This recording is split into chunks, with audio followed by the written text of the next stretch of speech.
आज की कहानी है हाथी और 6 अंधे। एक गांव में 6 अंधे व्यक्ति रहते थे।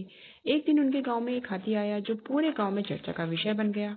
सब उसे देखने जाने लगे, विशेषकर बच्चे। लंबी सूंड और पंख जैसे कान वाले विशालकाय हाथी को देखकर बच्चे बड़े खुश हुए थे। 6 अंधे व्यक्तियों को भी एक गांव वाले ने बताया कि आज गांव में हाथी आया है।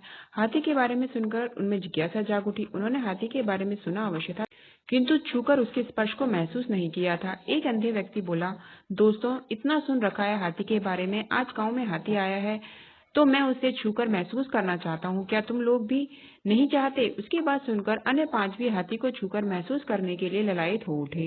वे सभी उस जगह पर पहुंचे जहाँ हाथी था। वे हाथी के करीब गए और उसे छूने लगे। पहले व्यक्ति ने हाथी के खंभे जैसे विशाल पैर को छुआ और बोला, ओह, हाथी खंभे जैसा होता है। दूसरे व्यक्ति के हाथ में हाथी की पूंछ आई, जिसे पकड़कर वह बोला, गलत कह रहे हो दोस्त, हाथी खंभे की तरह नहीं बल्कि रस्सी की तरह होता है। तीसरे व्यक्ति ने हाथी की लंबी सूंड पकड़ी और कहने लगा, अरे नहीं, हाथी तो पेड़ के तने जैसा होता है।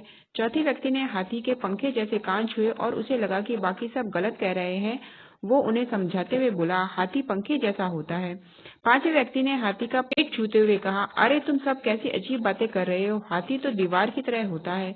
छठवें व्यक्ति ने हाथी के दांत को छुआ और बोला, सब गलत कह रहे हो, हाथी कठोर नली की तरह होता है। सब अपनी अपनी बातों पर अड़िग थे, कोई दूसरे की बात सुनने को तैयार नहीं था। वे आपस में बहस कर रहे थे, अपनी बात सही साबित करने में लग गए। धीरे धीरे बहस बढ़ती गई और झगड़े में तब्दील हो गई। उस समय एक सयाना व्यक्ति वहां आया। उन सबको झगड़ते हुए देख उसने पूछा, तुम लोग आपस में क्यों झगड़ रहे हो? 6वें अंधे व्यक्ति ने उसे बताया कि वे हाथी को छूकर महसूस करने आए थे और उसे छूने के बाद हम सब में बहस हो रही है कि हाथी होता कैसा है। फिर सबने अपना आकलन बताया।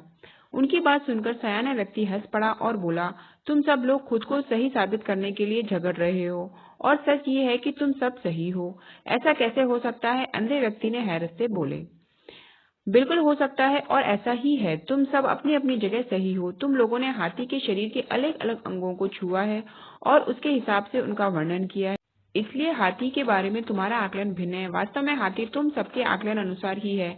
वह खंबे जैसे पैरों वाला, पंखे जैसे कान वाला, रस्सी जैसी पूंछ वाला, तने जैसे सूंड वाला, दीवार जैसे पेट वाला, नली जैसे दांतों वाला विशालकाय जानवर है। इसलिए झगड़ा बंद करो और अपने अपने घर जाओ। यह सुनकर सब सोचने लगे कि हम सब बेकार ही झगड़ रहे थे और फिर सब घर लौट गए। सीख, फर्क नजरिए का होता है। किसी भी चीज को देखने का हमारा नजरिया दूसरों से भिन्न हो सकता है। हमें एक दूसरे के नजरिए का भी सम्मान करना चाहिए।